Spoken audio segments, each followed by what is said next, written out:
First contact, an unexpected arrival. The sky above New Beijing erupted in a dazzling display of light, drawing the attention of millions. Dr. Lian Chen, lead astrophysicist at the Global Space Initiative, rushed to her instruments, her heart pounding with a mixture of excitement and trepidation. This was no meteor shower or solar flare. The energy readings were off the charts and unlike anything she had ever seen. "Professor Wu, you need to see this," Lian called out, her eyes never leaving the holographic display before her. The aged professor hobbled over, his cybernetic leg whirring softly.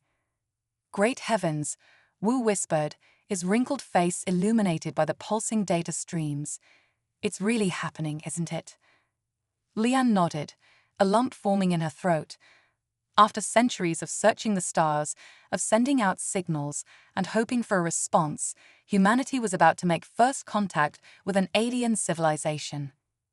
The strange craft descended through the atmosphere with impossible grace, defying every law of physics Lian thought she understood. It was roughly cylindrical, its surface a swirling kaleidoscope of colors that seemed to shift and change with each passing second. As it approached the sprawling megacity below, smaller vessels began to deploy from its hull, each one a work of art in motion. Global defense systems remained dormant, adhering to the first contact protocols established decades ago. Humanity had long debated how to react when aliens finally arrived, and in the end, a policy of cautious openness had been adopted. Now that policy was being put to the ultimate test. Lian and Professor Wu were whisked away by government officials, joining a hastily assembled team of Earth's brightest minds. They gathered in a secure bunker beneath the city, watching breathlessly as the alien ships touched down in the massive square at the heart of New Beijing. The world held its collective breath as the first alien emerged. It, for lack of a better pronoun, was tall and slender, with iridescent skin that rippled like the surface of a soap bubble. 4 arms extended from its torso, each ending in delicate, multi-jointed fingers. But it was the alien's eyes that captivated Lian. 3 of them, arranged in a triangle, swirling with colors and depth that seemed to contain entire galaxies.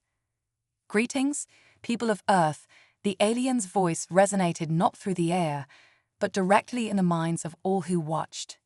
"We are the Zaraquin, and we come in peace." The next few hours were a whirlwind of activity.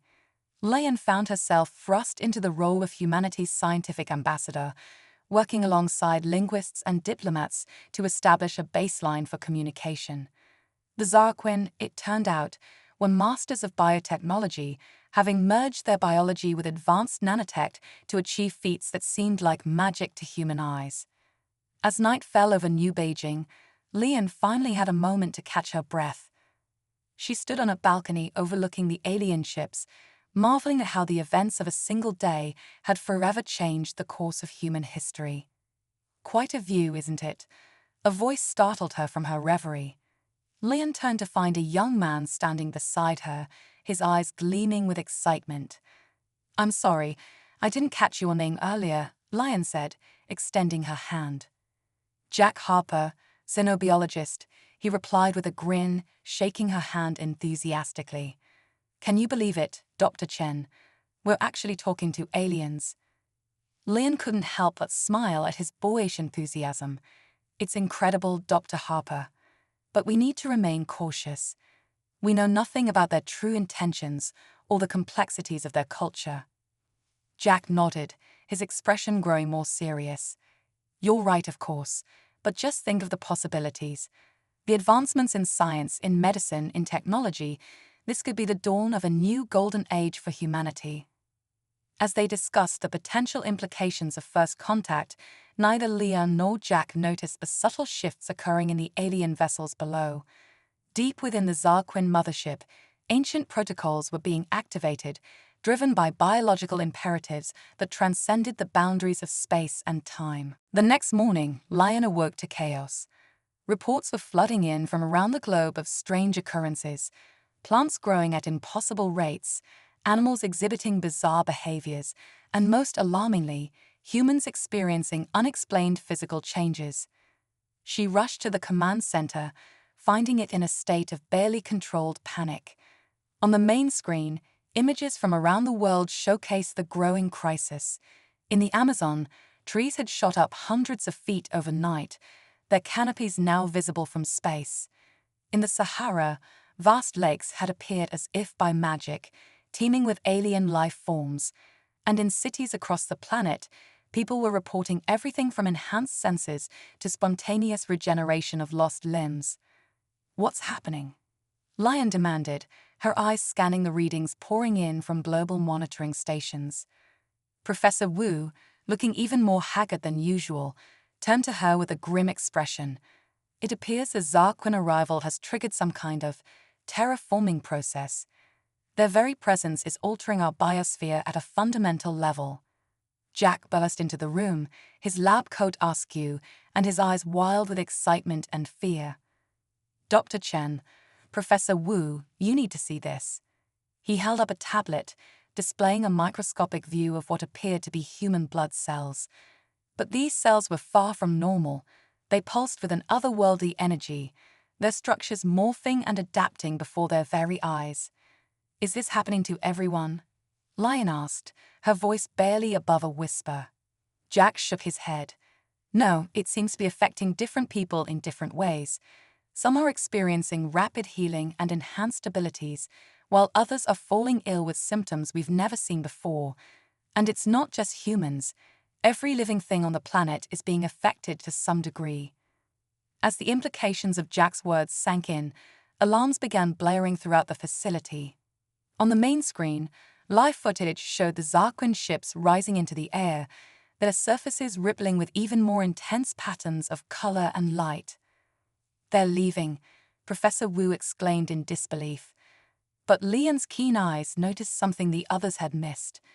"No," she said, her voice filled with a mixture of awe and terror. "They're not leaving. They're transforming." Before their eyes, the sleek alien vessels began to change shape, extending tendrils of living metal that plunged into the earth below. The mothership, once a marvel of engineering, now resembled nothing so much as a colossal, pulsating seed. As humanity grappled with the rapidly unfolding crisis, Lian Chen realized that first contact had been merely the beginning. The true test of humanity's resilience and ingenuity was yet to come, as they faced a threat beyond anything they could have imagined: the wholesale transformation of their world and their very bodies by an alien presence they barely understood. Little did they know, the Zarquin arrival was about to unlock latent potential within the human species, setting the stage for a conflict that would determine the fate not just of Earth, but of the entire galaxy. As the alien seed took root in the heart of New Beijing, humanity stood on the precipice of an evolutionary leap that would either elevate them to the stars or consign them to the dustbin of cosmic history. The first day of first contact was drawing to a close, but the real adventure, and the real danger, was only just beginning. Alien pheromones and human hijinks.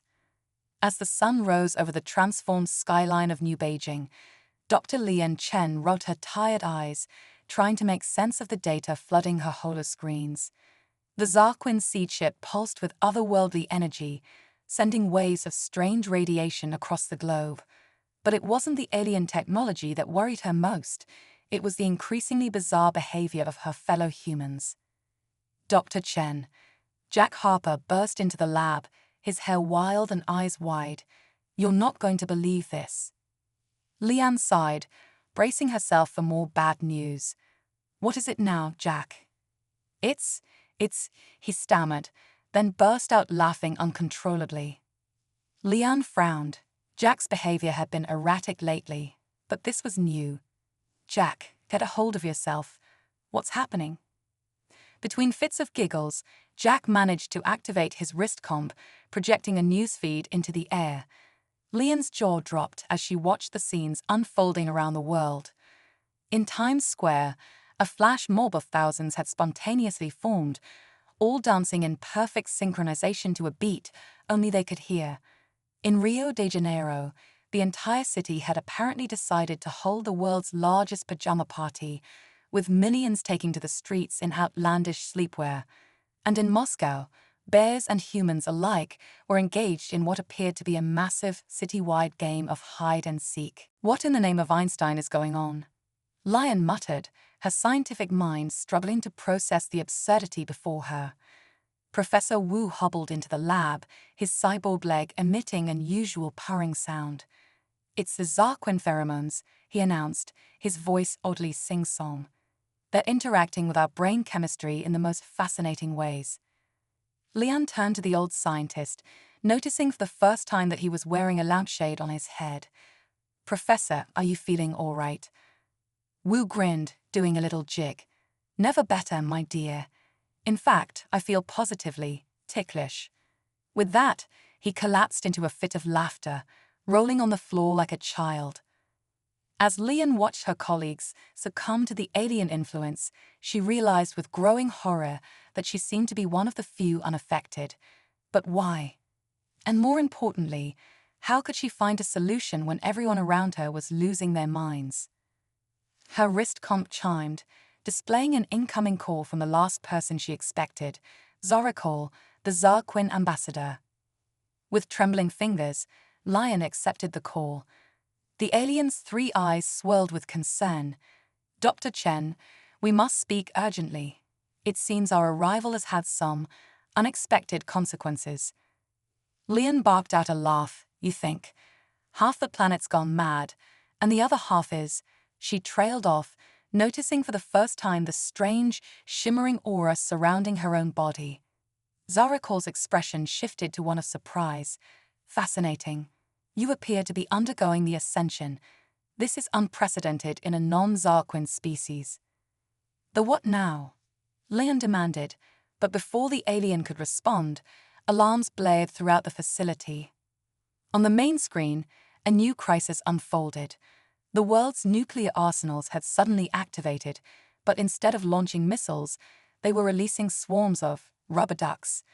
Millions of yellow, squeaking toys rained from the skies, causing general chaos and no small amount of confusion. "Oh, quack," Jack muttered, before dissolving into giggles once more. Lian turned back to Zarakol, her patience wearing thin. "All right, enough is enough. What exactly is happening to our planet?" The alien ambassador shifted uncomfortably.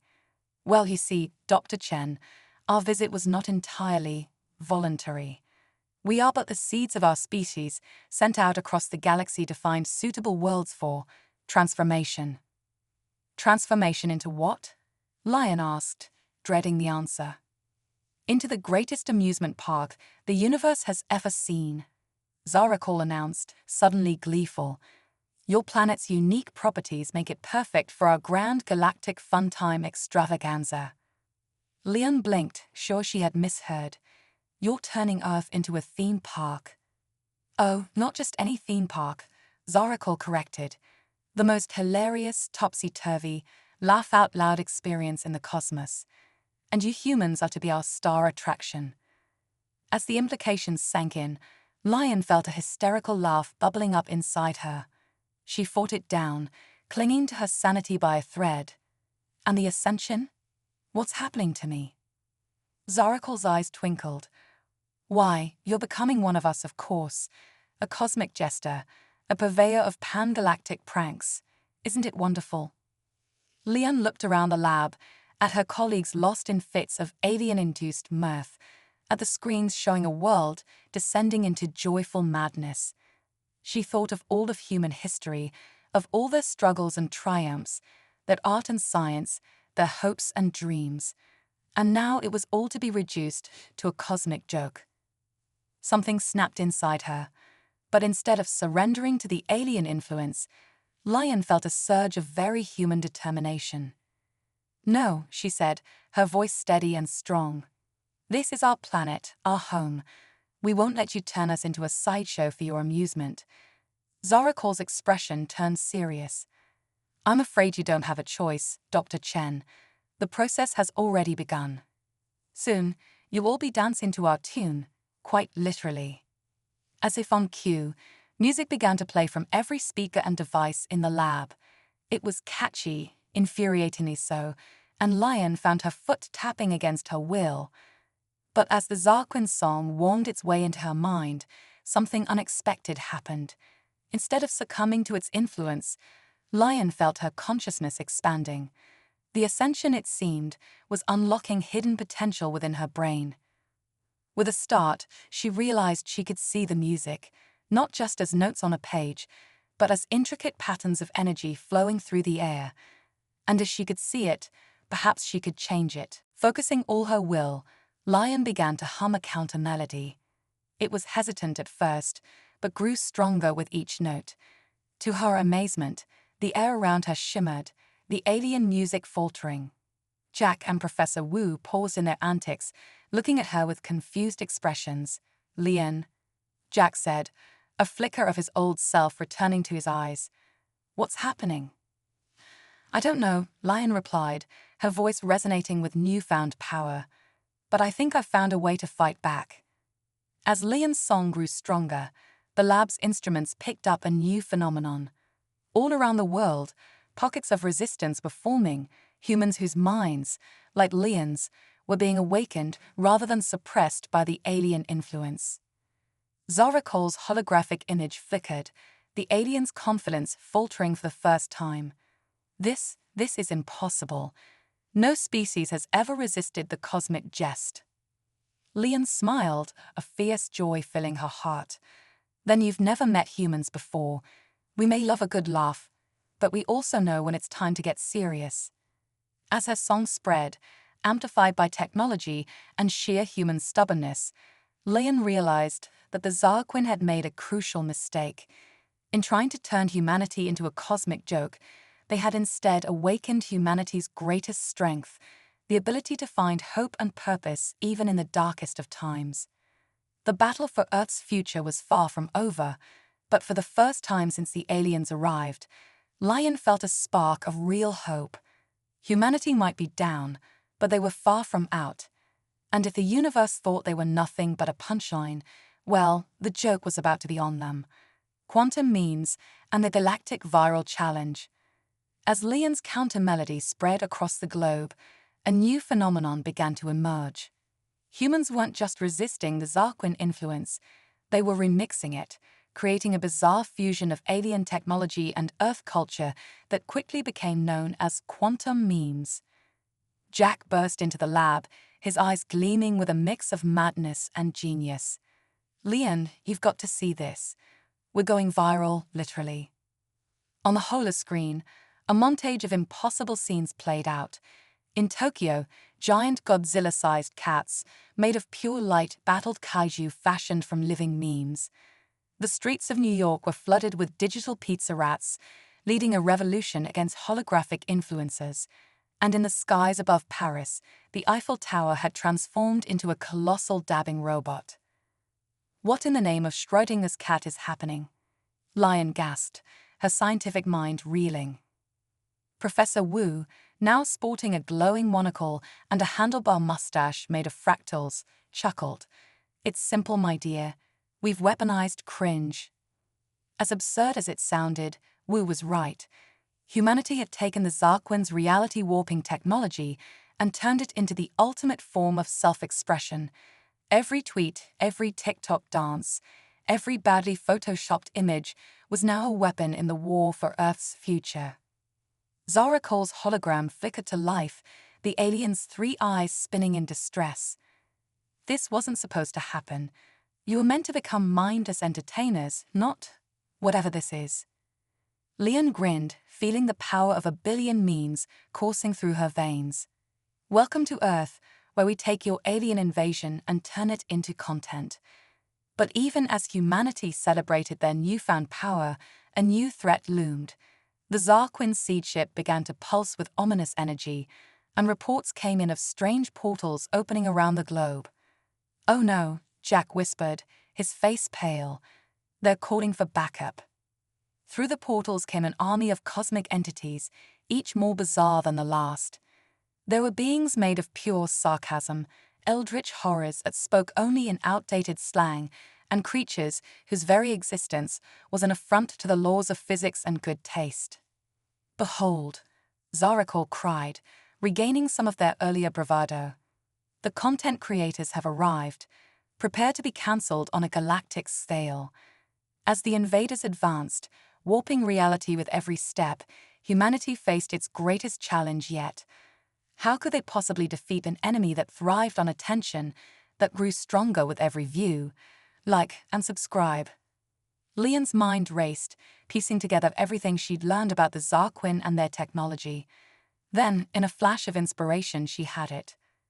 "Quick," she shouted to Jack and Professor Wu. "We need to go deeper. It's time for the ultimate crossover event." Working feverishly, the team began to weave together every meme, every viral trend, every piece of pop culture into a single unified field of pure, unadulterated human weirdness. They called it the Omni-meme. As the Omni-meme took shape, reality itself began to buckle. The laws of physics threw up their hands and went on strike. Causality took one look at the situation and decided to take an early lunch. In Times Square, a giant Keanu Reeves made of cats faced off against a Thanos whose infinity gauntlet was powered by Old Town Road. The Mariana Trench filled with SpongeBob memes, while the Sahara bloomed with deep-fried images of surprised Pikachu. And at the heart of it all stood Lion, Jack, and Professor Wu, conducting the symphony of chaos like mad maestros. Zorakol and the content creators reeled, overwhelmed by the sheer density of references and inside jokes. "What is this madness?" they wailed. "It's too much. We can't even." Leon stepped forward, her voice echoing with the power of 1 billion keyboard warriors. "This is humanity, in all its glorious, cringy, beautiful insanity. We may not make sense, but by God, we're entertaining." As the Omni-meme reached its crescendo, something unprecedented happened. The barriers between dimensions began to crumble, and suddenly Earth was flooded with visitors, not just from the Zarquin's universe, but from every corner of the multiverse. Aliens of all shapes and sizes poured through the portals, not to conquer, but to witness the greatest show in the history of reality. The Zarquin's plan had backfired spectacularly. Instead of turning Earth into their personal amusement park, they had made it the hottest ticket in the cosmos. "I think," Professor Wu said, adjusting his fractal mustache, "we've just speedrun our way to becoming a Class 5 civilization." As the dust settled and the memes began to stabilize, humanity found itself at the center of a new galactic order. Earth was now the undisputed capital of entertainment in the universe, a shining beacon of weirdness in a sea of cosmic boredom. Leon looked out at the transformed world, a mix of pride and disbelief washing over her. They had saved Earth, not through force of arms or advanced technology, but through the power of pure, unfiltered human creativity. "So," Jack said, a mischievous glint in his eye, "what's next? Intergalactic Eurovision." Leon laughed, feeling the infinite possibilities stretching out before them. "Why stop there? I hear the Andromeda Galaxy is looking a bit dull. Maybe it's time for some extreme makeover, Cosmic Edition." As humanity prepared to take its special brand of chaos to the stars, one thing was certain: the universe would never be the same again. And somewhere, in the great cosmic algorithm, a notification pinged. Humanity has achieved comedy singularity. Like and subscribe for more multiversal mayhem. The memeverse paradox and the rise of Homo hilarious. As Earth basked in its newfound status as the entertainment capital of the cosmos, a new crisis emerged that threatened not just humanity, but the very fabric of reality itself. The Omni-meme, in all its chaotic glory, had begun to develop a mind of its own. Leon stood before a holographic representation of the universe, her eyes wide with disbelief. "This can't be happening," she muttered. Jack, now sporting a cybernetic arm that constantly shifted between various meme formats, pointed to a pulsing anomaly at the center of the projection. "But it is Leon. The memeverse is expanding faster than the observable universe. We've created a comedy bubble that's threatening to engulf everything." Professor Wu, who had by this point evolved into a being of pure irony, materialized beside them. It appears, he said, his voice echoing with the sound of 1,000 laugh tracks, that we've become too dank for our own good. Reports flooded in from across the galaxy. On distant worlds, entire civilizations were spontaneously breaking into choreographed TikTok dances. In the depths of space, nebulae were rearranging themselves to form cosmic dickbuts. And at the edge of the known universe, eldritch horrors were being rickrolled into submission. "We've got to stop this," Lion declared, her voice filled with determination. "If the memeverse continues to expand at this rate, it'll create a singularity of pure absurdity. Reality as we know it will collapse." But even as they spoke, a new phenomenon began to sweep across Earth. Humans were evolving at an unprecedented rate, their bodies and minds adapting to the new meme-saturated reality. This new subspecies, quickly dubbed Homo hilarious, possessed abilities that defied explanation. Some could manipulate probability fields to ensure their jokes always landed. Others developed the power to summon physical manifestations of abstract concepts. One teenager in Nebraska nearly caused an international incident by accidentally materializing the audacity of this asterisk during a math test. As Leon and her team raced to find a solution, they were interrupted by an urgent transmission. On the holoscreen appeared a being of such mind-bending ridiculousness that it hurt to look at directly. "Greetings, puny mortals," it boomed, its voice a cacophony of every trending audio clip from the last century. "I am the meme lord, the final boss of the internet, and I have come to claim my domain." Jack squinted at the screen. "Is that all the stock photo models merged into one being?" With a dash of every SoundCloud rapper and a sprinkle of deep-fried Shrek, Lion confirmed, her voice grim. The meme lord cackled, causing reality to glitch around them. "Your pitiful planet has ascended beyond mere viral content. You have become a threat to the cosmic algorithm. Prepare to be demonetized permanently." As the meme lord's armies of sentient shitposts descended upon Earth, humanity faced its darkest hour. How could they fight an enemy that grew stronger with every view, every share, every first comment? But in the midst of the chaos, Lion had an epiphany. "Wait," she said, her eyes lighting up with sudden understanding. "We're thinking about this all wrong. We can't fight the memes. We have to become the meme," Jack finished, catching on to her train of thought. With no time to lose, Lian, Jack, and Professor Wu put their plan into action. They would use the Zarquin technology not to resist the memeverse, but to fully embrace it, to ascend beyond mere viral content and become a fundamental force of the universe itself. As the meme lord's forces breached Earth's memeosphere, humanity made its final stand. In a globally coordinated effort, every human on the planet focused their minds on a single goal: to create the ultimate timeless meme. A meme so powerful, so universally relatable, that it could reshape reality itself. The air crackled with energy as billions of minds joined as one. Lian felt the power coursing through her, the collective creativity of an entire species flowing like electricity in her veins. And then, in a flash of insight that transcended language and culture, they had it. The meme. The joke at the heart of existence itself. As one, humanity projected the meme into the cosmos. The effect was instantaneous and earth-shattering. The meme lord's armies crumbled, unable to compete with the sheer comedic perfection. The memeverse stabilized, finding a harmonious balance with the rest of reality. And humanity transcended. In the aftermath of what would come to be known as the Great Meme War, Earth emerged not just victorious, but fundamentally transformed. Homo hilarious had become the dominant species, their mastery over reality itself rivaling that of the most advanced civilizations in the universe.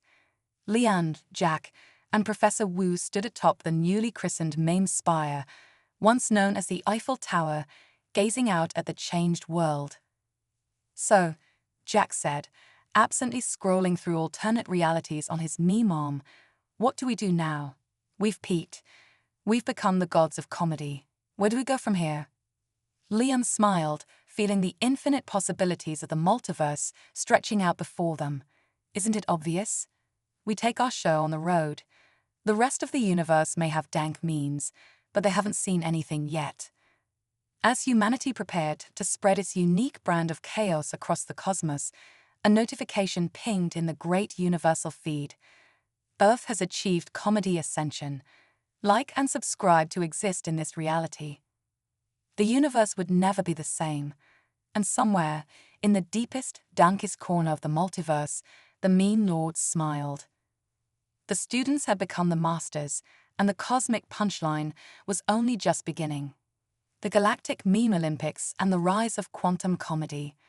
As Earth's newfound mastery over reality spread across the cosmos, a new era dawned. The Galactic Council, once a stuffy bureaucracy of advanced civilizations, had been transformed into a cosmic comedy club. And at the center of it all was humanity, the unlikely species that had mimed its way to intergalactic dominance. Lian, now sporting a holographic aura that constantly displayed the most relevant reaction GIFs, stood before the assembled representatives of 1,000 worlds. Esteemed memers, shitposters, and connoisseurs of the dank, she began, her voice echoing through the meme-osphere. I call to order the first ever Galactic Meme Olympics. The crowd erupted in a cacophony of cheers, air horns, and the distant sound of bass-boosted music. Jack, who had by this point evolved into a being of pure meta-humor, materialized beside Lian. Are we sure this is a good idea? He whispered, his form flickering between various incarnations of the distracted boyfriend meme. You remember what happened during the meme war? We almost destroyed reality. Lian grinned, a twinkle in her eye that seemed to contain entire universes of inside jokes. Exactly. And now we're going to do it again, but this time for sport. As the games began, it quickly became clear that humanity's mastery of Minecraft was unparalleled. The Zorgons of Betelgeuse V presented an impressive deep-fried montage of their homeworld's destruction, but it paled in comparison to Earth's entry, a TikTok duet featuring the heat death of the universe set to Old Town Road. But just as Earth seemed poised for total memetic dominance, a new challenger emerged. From the depths of the quantum realm came the Schrodinger's cats, a civilization that existed in a perpetual state of comedic superposition. Their entry into the Meme Olympics defied description, simultaneously the funniest and least funny thing anyone had ever seen. It was Nyan Cat meets cosmic horror, with a dash of surrealist philosophy and just a hint of dad jokes. Great Scott, Professor Wu exclaimed, his mustache vibrating at frequencies that threatened to tear apart the fabric of spacetime. They've mastered quantum comedy. As the Schrodinger's cat's performance reached its mind-bending climax, reality itself began to buckle. Timelines fractured, causality tied itself in knots, and for one terrifying moment, every sentient being in the universe experienced the existential dread of stepping on a Lego brick. In the chaos, Lian saw their chance. Quick, she shouted to Jack and Professor Wu, initiate Protocol Keyboard Cat. With practiced precision, the team sprang into action. Jack began to furiously type on his meme arm, generating a stream of consciousness shitpost that would make James Joyce blush. Professor Wu tuned his mustache to the resonant frequency of the universe, creating a harmony of pure, distilled cringe. And Lian, drawing upon the collective unconscious of all of humanity, prepared to deliver the ultimate punchline. As the quantum comedy reached its zenith, threatening to collapse all of existence into a singularity of pure absurdism, Lian stepped forward. In that moment, she was every class clown, every failed stand-up, every dad who had ever embarrassed their children with a terrible pun. She opened her mouth, and out came the perfect joke. Time stopped. Space held its breath. And then, like a wave of cosmic laughter, a new reality washed over the universe. When the metaphorical dust settled, the assembled species found themselves transformed. The boundaries between meme and reality, between joke and truth, had been forever blurred. They had ascended to a new plane of existence, one where humor was the fundamental force of the universe. Lian, Jack, and Professor Wu stood at the center of it all, their forms now constantly shifting between various iconic memes throughout history. "Well," Jack said, briefly taking the form of the "this is fine" dog, "I guess this is our life now. We've become the very thing we sought to master." Lian nodded, a smile playing on her lips as she cycled through a series of reaction memes. "But isn't that the ultimate punchline? We set out to save humanity, and instead, we turned the entire universe into one big meme." Professor Wu stroked his quantum mustache thoughtfully. "Perhaps this was always our destiny. In a universe of infinite possibilities, why not one where laughter truly is the best medicine and the fundamental force of reality?" As the newly ascended beings of the universe began to explore their meme-powered reality, a notification pinged in the cosmic consciousness. "Congratulations, you've unlocked the Comedy Cosmos expansion pack. New features include pun-based faster-than-light travel, meme economy replacing all forms of currency, dad jokes now a viable source of unlimited energy. Riddle me this, if a tree falls in a forest and no one is around to meme it, does it make a sound?"